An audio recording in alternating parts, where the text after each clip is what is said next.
What's up guys, this is the Rise of Excalibur here. Today I'm going to be bringing you a top 5 best support servants in Fate Grand Order. And when I mean support, I mean servants that can give boosts to others to increase their abilities and stats. So coming in our number 5 spot, we have the starter servant, which is our first shielder, Kyrielight. The reason she isn't any higher in the list is due to her attack stats, which aren't as good as some of the other support servants. However, her skills are what makes her worth using in a team, and it makes up for her weak attack. So her skills and noble phantasms are the following. So Marshy's first skill is called Transient Wall of Snowflakes. This increases defense for 3 turns and reduces overall damage received for only the first time. This can only be obtainable while the second upgrade requires the main chapter Camelot to be complete. So this is a really good skill depending on what your situation is. So because of the Camelot update or the chapter, that skill became even more powerful than it was previously.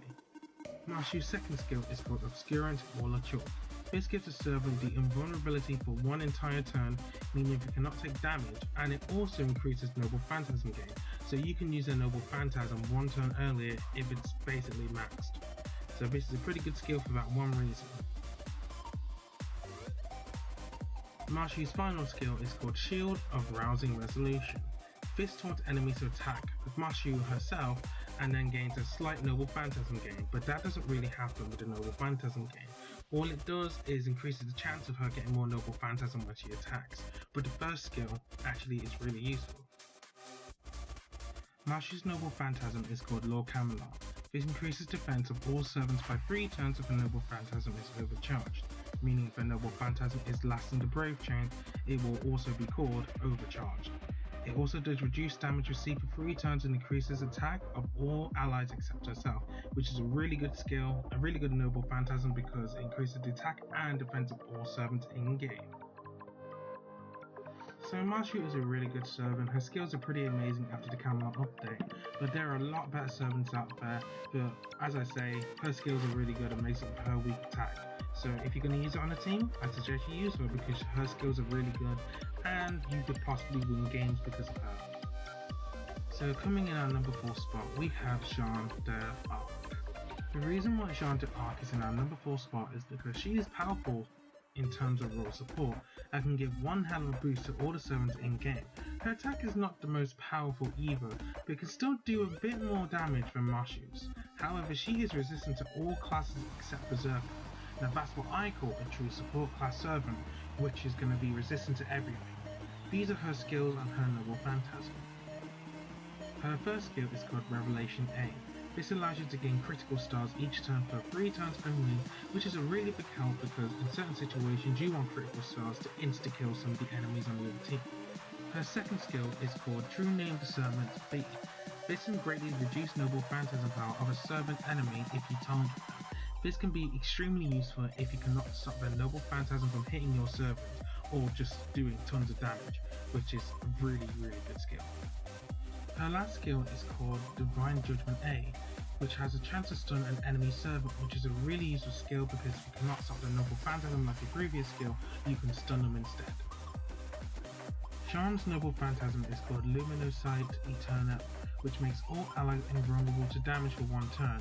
It increases defense of all allies for 3 turns, recovers HP of all allies for each turn for 2 turns, and has a negative which inflicts stun on herself for 2 turns after her Noble Phantasm is used.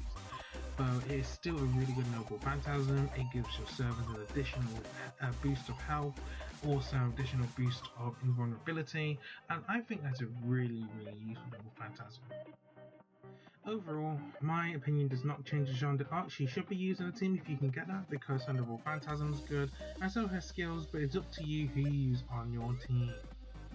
So coming in our number 3 spot, we have Tamamo no Mei, a caster servant which is another form of a support servant which is kinda cool.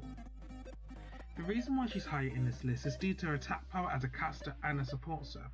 She can easily win battles by herself, she can do a ton of damage to different servants and enemies, and her skills are very good in situations where things get really intense, which by the way does happen when you're going against bosses with a ton of HP.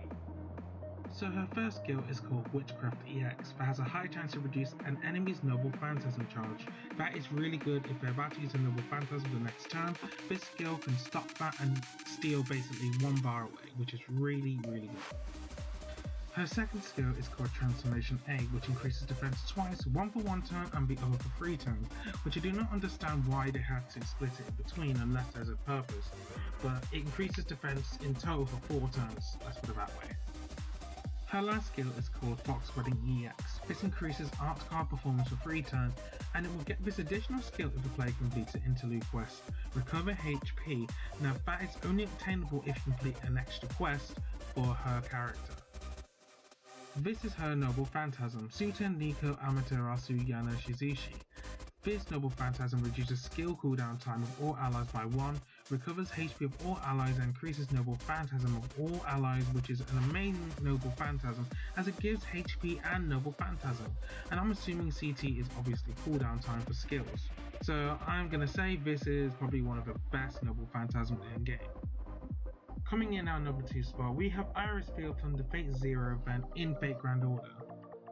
The reason why she's in the top 2 spot is because she's a 4-star servant with really good skills and an amazing Noble Phantasm. Now these are her skills. Her first skill is called Resolve of Dedication A. This increases the healing effect, which is a big plus in this game since HP is important to all servants if they're going to die. Her second skill is called Child of Nature A. This skill allows to grant herself invulnerability and to gain some Noble Phantasm, so it's not that good. It's not better than Rashi's, but it's still pretty decent. Her last skill is called Healing Magic A, which recovers HP of 1 servant. If you pair this with the Resolve of Dedication, then it will heal more HP than just using this one skill alone. Her Noble Phantasm is quite cool as its name is the Song of Grail. It's a direct reference to the Fate Zero story. So, its skills is to recover HP to all servants and to give all servants the ability to have a last stand within 3 turns if they're defeated, which is almost godly for a team which is vulnerable. Possibly one of my favourite classes in the game. Coming to our number 1 spot, this servant has the best skills and the best attack, and he is Zhu Liang. This is Waver Velvet. The reason why he's in her number 1 spot is because he has the best support skills in the game, which allows servants to use their Noble Phantasms quicker and give attack and defense to all other servants. These are his skills. Discerning Eye A. This increases critical damage and increases Noble Phantasm gauge to any servant on the team. This can be between anywhere from 30 to 40% depending on level, which is really good. His second skill is called Advice of the Strategist A+, which increases defense for 3 turns, reduces all damage received and increases Noble Phantasm gauge, which is always going to give 10% Noble Phantasm charge to all servants.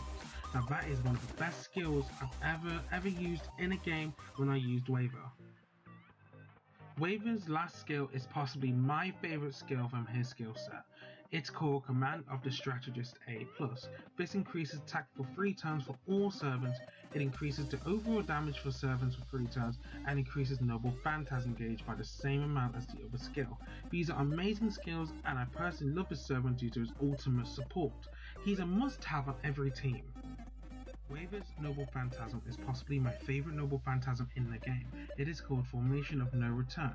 This reduces the Noble Phantasm charge of all enemies, which is godly in this game. An average chance of inflicting stun to all enemies for 1 turn, it will inflict a curse on enemies for 6 turns, and it reduces the defense of all enemies for 3 turns, which is like the best support Noble Phantasm skill in the game, because of the fact that it decreases the shield, so you can even hit them for tons of damage. So, what do I say about Waver? He is my favourite servant in terms of support. And that is my video for today, guys. Do you agree with my top 5 list of the best support servants? If you don't, leave a comment down below what your 5 favourite servants are in terms of support. But anyways, thanks for watching. If you liked the video, give it a thumbs up, maybe subscribe for more content because it helps this channel out, and I'll see you in the next video. See ya. So a big shout out to FateGO for helping me understand most of the game, understanding all the servants. So a big shout out to you, their link is in my description. Hope you enjoyed the video and I'll see you guys next time.